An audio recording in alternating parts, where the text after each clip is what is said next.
नमस्कार, मी श्वेता. स्वामी अनुभूती आपल्या यूट्यूब मराठी चॅनलमध्ये तुम्हा सर्वांचं पुन्हा एकदा मनपूर्वक स्वागत.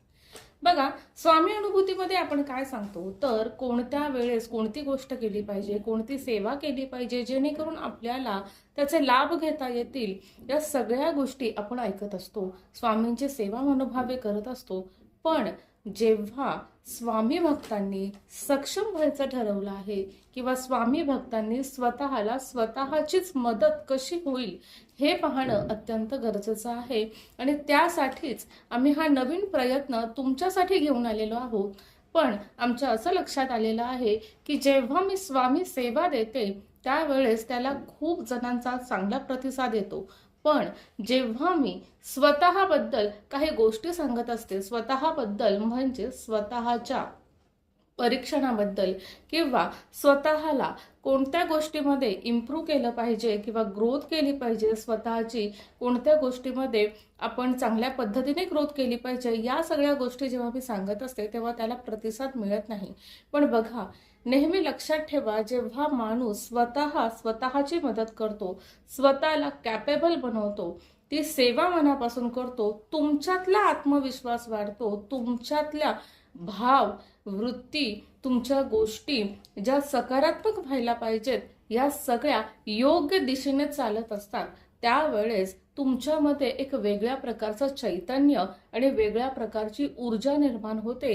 आणि त्यावेळेस तुम्ही जी सेवा करता, ज्या गोष्टी करता, ज्या सकारात्मकतेने करता किंवा पूर्ण विश्वास ठेवून करता आणि तुम्हाला त्याचं फळ त्वरित मिळतं, तेव्हा या गोष्टी तुम्ही इग्नोर करता कामा नये. प्रत्येकाला आयुष्यात जशी परमेश्वराची साथ हवी असते तशी स्वतःला उठून उभं राहण्याचं बळ हवं असतं, जे तुमच्या स्वतःमधून येणार आहे आणि परमेश्वर त्याला साथ देणार आहे. कारण जरी देव सगळं देत असेल तरी कर्माचं स्टेअरिंग मात्र आपल्या हातात असतं. आपले कर्म कशा पद्धतीचे आहेत आणि ते कशा पद्धतीने चांगले करता येतील, त्याला योग्य एक वेळ आणि या गोष्टी कशा मिळतील याचा आम्ही प्रयत्न करत आहोत. तर माझं सगळ्यांना सांगणं हे एकच आहे, तुम्ही कोणत्या कॅटेगरीत असाल, मुलं असाल, तुम्ही गृहिणी असाल, तुम्ही वर्किंग वुमन असाल, तुम्ही कामाला जात असाल, पुरुष असो वा स्त्री असो, तुम्ही कोणत्याही क्षेत्रात असाल, तुम्ही या व्हिडिओना नक्कीच फॉलो करा. कारण याने तुमच्या स्वतःमध्ये बदल होणार आहे. म्हणूनच आम्ही या सेक्शनला नाव दिलेलं आहे स्वअनुभूती. तुमच्या स्वतःतून येणारी अनुभूती आणि मग ती अनुभूती हळूहळू तुम्हाला योग्य काय अयोग्य काय आणि या गोष्टी समजण्यासाठी तुम्हाला कॅपेबल करते. आणि त्यानंतर तुम्ही त्या मार्गावर चालत राहता आणि स्वामींना सुद्धा काय सांगायचं आहे हे तुमच्यापर्यंत पोहोचेल. तर नक्कीच हे व्हिडिओ बघत राहा. आजही मी असाच एक व्हिडिओ तुमच्यासाठी घेऊन आलेली आहे. बघा, आपलं मन हे नेहमी चंचल असतं. सकाळी उठल्यापासून रात्री झोपेपर्यंत आपल्या मनात खूप सारे विचार येतात. पॉझिटिव्ह असतात, काही निगेटिव्ह असतात, जे ते आपल्या ज्या डेली रुटीनचं जे लाईफ आहे, जे काल घडलं, जे आज आहे, जे घडणार आहे, या गोष्टींच्या विचारांवर ते अवलंबून असतं. काही गोष्टी पॉझिटिव्ह असतात, काही गोष्टी खूप भीतीदायक असतात, काही गोष्टी निगेटिव्ह असतात. असं होईल तसं होईल, आपल्या मनात सतत विचार चालू असतात. काही लॉजिकल असतात, काही इनलॉजिकल असतात. बऱ्याच वेळेला लोक प्रॅक्टिकल विचार करतात आणि बऱ्याच वेळेला ते नेहमी भावनात्मक विचार करून इमोशनल होतात. असं खूप सारं आपल्या मनात सतत चालू असतं. जवळजवळ दिवसभरात 60,000 विचार आपल्या मनात येत असतात. मग त्यातले नेमके कोणते पाहायचे, कोणते नाही पाहायचे, मन स्थिर कसं ठेवायचं किंवा मनाचा डिसिजन हा कसा योग्य आहे किंवा कुठला डिसिजन हा आपल्याला फॉलो करायचा आहे, या सगळ्या गोष्टी या व्हिडिओमधून तुमच्या क्लिअर होणार आहेत. बघा, जेव्हा कोणतीही गोष्ट आपल्याला जर करायची असेल तर आपण त्याचा सराव करतो, बरोबर. जर तुम्हाला म्हटलं आता उठून तू क्रिकेट खेळायला जा आणि तुला क्रिकेटमध्ये एवढे रन काढायचेच आहेत किंवा तुला एवढं शतक करायचंच आहे, तर तुम्हाला जमणार आहे? नाही जमणार. पण सचिन तेंडुलकरला जर सांगितलं तर त्याला नक्कीच जमेल, कारण त्याला त्या गोष्टीचा सराव आहे. लक्षात येते का तुमच्या की आपल्याला सराव करायचा आहे. आजपर्यंत आपल्या मनाला कोणती सवय होती तर सतत विचार करत राहणं, योग्य गोष्टी न ठरवणं, मनाच्या गोष्टी ऐकणं किंवा मन आपल्यावर हेवी होतंय आणि त्याप्रमाणे आपण चालतोय, किंवा मन जर दुःखी असेल तर आपण दुःखी होणार, आपल्याला जग दुःखी दिसणार. जर मन आनंदी असेल तर आपणही आनंदी होणार, जग आनंदी दिसेल. आपण या गोष्टी सरावाने टाळत आलेलो आहोत. लहानपणापासून आपल्या घरामध्ये जसं वातावरण होतं त्या पद्धतीने आपण विचार करतो आणि त्या पद्धतीनेच आपण घडत जातो. तर आता आपल्याला आपलं मन हे स्थिर ठेवायचंय, पण हे सरावानेच करायचं आहे. आता सरावाने कसं करायचं? तर ज्या ज्या वेळेला मनात विचार येतात, वाईट विचार येतात, त्या त्या वेळेला मनाला बजावायचं, हे बघ आत्ता मला वेळ नाहीये हे सगळं करायला, मला प्रेझेंट मोमेंटमध्ये हे काम संपवायचंय. तुला मी वेळ देईन, पण थोड्या वेळानंतर. एक दिवसाभरातला एक वेळ फक्त स्वतःशी बोलण्यात द्या. काही लोकांचा पास्ट असेल, काही लोकांचं काही मागचं राहिलेलं असेल, मनात दुःख असेल, खूप काही गोष्टी असतात ज्या आपण मनाच्या कुठल्या तरी कप्प्यात साचवून ठेवलेल्या असतात. त्या गोष्टींना एक वेळ द्या आणि त्या वेळेलाच त्याचा विचार करा. तेव्हा मनाने जी काही बडबड केली, जे काही फ्रस्ट्रेशन काढले ते काढू द्या. रडायला आलं तर मनमोकळेपणाने तेही करा, पण पण पण स्वतःला सांगायचं आहे की बस, आता रडणं बास, आता आपल्याला पुन्हा उभं राहायचंय. कारण गिवअप करणं किंवा माघार घेणं हा ऑप्शन नाहीये. आपल्याला जीवन जगताना हा ऑप्शन दिलेलाच नाहीये की तुम्ही गिवअप करा, तुम्ही स्टॉप करा.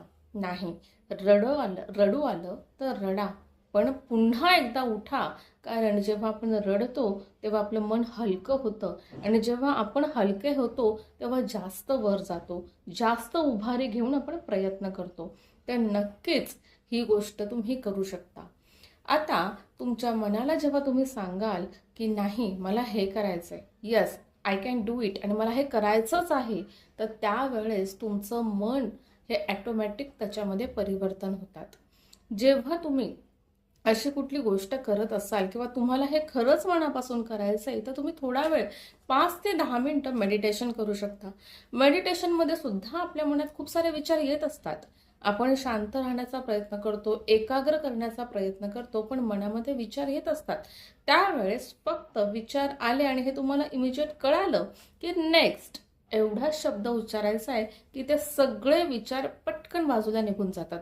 एखादा फुगा फुटतो ना, तसा विचारांचा फुगा पटकन फुटतो आणि असा बुंग करून निघून जातो. बघा, तुम्ही हे ट्राय करून बघा. आणि त्यानंतर पुन्हा एकदा तुमचं मन तुमचं एकाग्र होतं आणि तुमच्या मेडिटेशनमध्ये लागतं.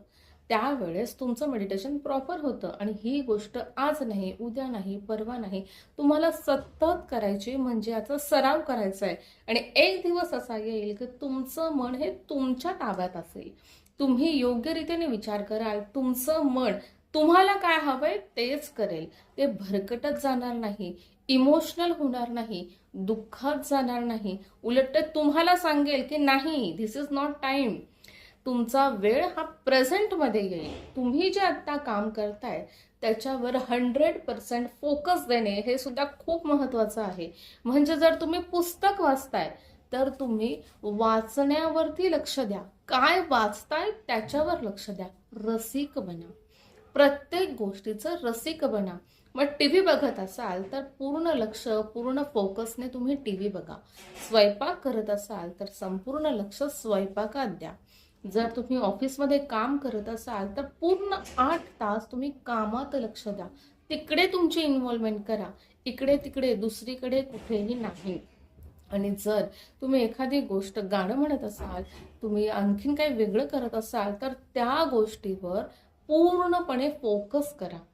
म्हणजे काय होईल, येणारे बाकीचे विचार तुमच्या डोक्यातून निघून जातील आणि प्रेझेंट मोमेंटमध्ये तुम्ही जे काही काम करत असाल, कोणतंही काम असू दे, मग ते कोणीही असू दे, विद्यार्थ्यांनी अभ्यास करताना, स्वयंपाक करताना, कुणीही काम करताना, पूजा करताना, बिझनेस करताना, क्लासेस घेताना, आणखी काहीही तुम्ही करत असाल तर ते करताना तुमचं जर संपूर्ण लक्ष तिथे असेल तर ते काम सुद्धा तुमचं 100% सक्सेस होणार आहे. त्याच्यात कुठलीही चूक होणार नाही. कारण तुम्ही 100% प्रेझेंट राहून, 100% इन्व्हॉल्व होऊन ते काम केलेलं असतं. आणि तुमच्या डोक्यामधले वाईट विचार हे निघून गेलेले असतात आणि ते किंवा कुठेतरी स्टॉप झालेले असतात. त्याच्यामुळे तुम्ही फ्री होता, हलके होता आणि तुमचं ते काम होतं. आणखीन एक महत्त्वाची गोष्ट म्हणजे तुम्हाला एक उदाहरण सांगते. बघा, दातामध्ये आपल्या बऱ्याच वेळेला काहीतरी अडकतं. बघा, आपण जेव्हा जेवतो तेव्हा बडीशोप खातो, त्याच्यानंतर तुमच्या दातामध्ये ती बडीशोप अडकते. किंवा मग मका जो खातो आपण, कणीस, बुट्टा, तो आपण खातो आणि त्याचा जे काही कण असतात ते दातात अडकतात. मग आपण काय करतो? जिभेने ते काढण्याचा प्रयत्न करतो. मग जिभेने जिथे ते गेलेले आहे तिथे सतत आपली जीभ जाते आणि ते उचलण्याचा प्रयत्न करते. बऱ्याच लोकांना हा अनुभव आलेला असेल. मग आपण सतत तेच काढतो. कुठल्या तरी एका दातामध्ये ते घुसलेलं असतं आणि आपल्याला ते त्रास देत असतं. तसंच मी हे कशाशी रिलेट करते याचं जरा डोक्यात लक्ष घ्या. म्हणजे बघा, जेव्हा आपण आपले बाकीचे दात सगळे क्लीन आहेत, तिथे काहीच अडकलेलं नाहीये, मग आपलं लक्ष तिथं जातं का? नाही. तिथे खूप साऱ्या गोष्टी क्लीन आहेत. आपलं लक्ष जातं की जिथे काहीतरी आपलं अडकलंय, जिथे काहीतरी घाण आहे, जिथे प्रॉब्लेम आहे, जिथे काहीतरी आपण फसलेलो आहोत, तिथंच आपलं लक्ष जातं. मग असं का? जीवनाचंही तसंच आहे, आपल्या लाईफचं तसंच आहे. बघा, आपल्या लाईफमध्ये खूप सारे इमोशन्स असतात. कुठेतरी आपण एकतर एका ठिकाणी ते ठेवलेले असतात आणि तेच आपल्याला त्रास देत असतात. जीवनाच्या कुठल्या तरी टप्प्यावर असं काहीतरी होतं की जे आपल्याला कायम त्रास देत असतं. पण बाकी सगळं क्लीन असतं. बाकी खूप सारा आनंद आहे, आपण आनंद घेऊ शकतो, पण आपलं लक्ष तिकडे जात नाही. दिवसभरामध्ये म्हणजे दिवसाच्या 24 तासामध्ये अशा खूप गोष्टी घडतात, ज्यातल्या काही आनंदी असतात, काही दुःखी असतात, काहींमध्ये कुठलंच इमोशन्स नसतात. अशा बऱ्याच गोष्टी असतात. पण आपल्याला ठरवायचं आहे की आपल्याला कोणत्या गोष्टींचा आनंद घ्यायचा आहे. हे सर्वस्वी तुमच्यावर अवलंबून आहे, दुसऱ्यांवर नाही. तुमचा आयुष्याचा आनंद हा तुमच्यावर डिपेंड आहे, तो दुसऱ्यावर डिपेंड नाहीये. हे लक्षात घ्या. कोणत्या गोष्टीमुळे डिस्टर्ब व्हायचं, कोणत्या गोष्टीमुळे डिस्टर्ब नाही व्हायचं, हे तुम्ही ठरवायचंय.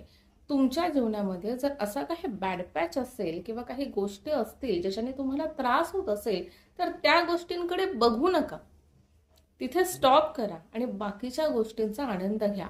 याने काय होईल, तुम्हाला जेव्हा आनंद मिळेल त्या गोष्टींमध्ये तुम्ही तुमचा आनंद शोधाल, तुमचा मूड आनंदी होईल, तुम्ही हॅपी राहाल आणि तुम्ही तो आनंद वाटू सुद्धा शकाल. आणि जी गोष्ट आपण वाटतो, इन्व्हेस्ट करतो, देतो, ती गोष्ट डबल होऊन आपल्याकडे येते. हा निसर्गाचा नियम आहे. जेवढं तुम्ही द्याल तेवढं डबल तुम्हाला मिळतं. मग तुम्ही तो आनंद दिलात, एका छोट्याशा स्माईलने सुद्धा तुम्ही हे करू शकता. तुम्ही जेव्हा तो आनंद द्याल तेव्हा तो आनंद डबल होऊन तुमच्याकडे येईल आणि तितक्याच फोर्सने जेव्हा तुम्ही आनंदी असाल तर तुम्ही तुमच्या त्या प्रॉब्लेमला सुद्धा सॉल्व्ह कराल. कारण माणूस जेव्हा आनंदी असतो, फ्रेश असतो, त्याच्या डोक्यात कसलं टेन्शन नसतं, तेव्हा तो कुठलाही प्रॉब्लेम सॉल्व्ह करू शकतो. पण जर त्यातच अडकून तुम्ही तिथेच मार्ग शोधताय, चिखलात पडलाय आणि चिखलातच तुम्ही उभे राहून तिथेच क्लीन करताय, तो चिखल पुन्हा उडणारच आहे. त्यामुळे तिथून बाहेर पडा, बाहेर या, क्लीन व्हा आणि मग तो चिखल तुम्ही साफ केलात की तर तो साफ होणार आहे. हे लक्षात घ्या. खूप सारे अशी उदाहरणं आहेत जिथे आपण आपल्या लाईफमधल्या लेसन्स घेऊ शकतो, पण आपण तसं करत नाही कारण आपल्याला सराव नाही. त्याच गोष्टी करण्याचा आपल्याला सराव झालेला असतो आणि याचा दोष मात्र आपण दुसऱ्यांवर देतो. तर तसं करायचं नाहीये. स्वतःच्या मनाला स्थिर ठेवायचं आहे, शांत ठेवायचं आहे, न्यूट्रल ठेवायचं आहे, कुठल्याही गोष्टीत स्टेबल ठेवायचं आहे आणि हे सरावानेच तुम्हाला येऊ शकतं. आणि त्यावेळेस जेव्हा तुम्ही कोणती उपासना करता, ती उपासना तुमची खूप सुंदर होते आणि खूप छान होते. तुम्ही हे नक्कीच करून बघा आणि हा व्हिडिओ कसा वाटला मला नक्कीच कमेंट करून कळवा. आपलं हे चॅनल जास्तीत जास्त लोकांपर्यंत पोहोचवा. पुन्हा भेटूया पुढच्या व्हिडिओमध्ये. तोपर्यंत स्वतःची काळजी घ्या. श्री स्वामी समर्थ. जय जय स्वामी समर्थ.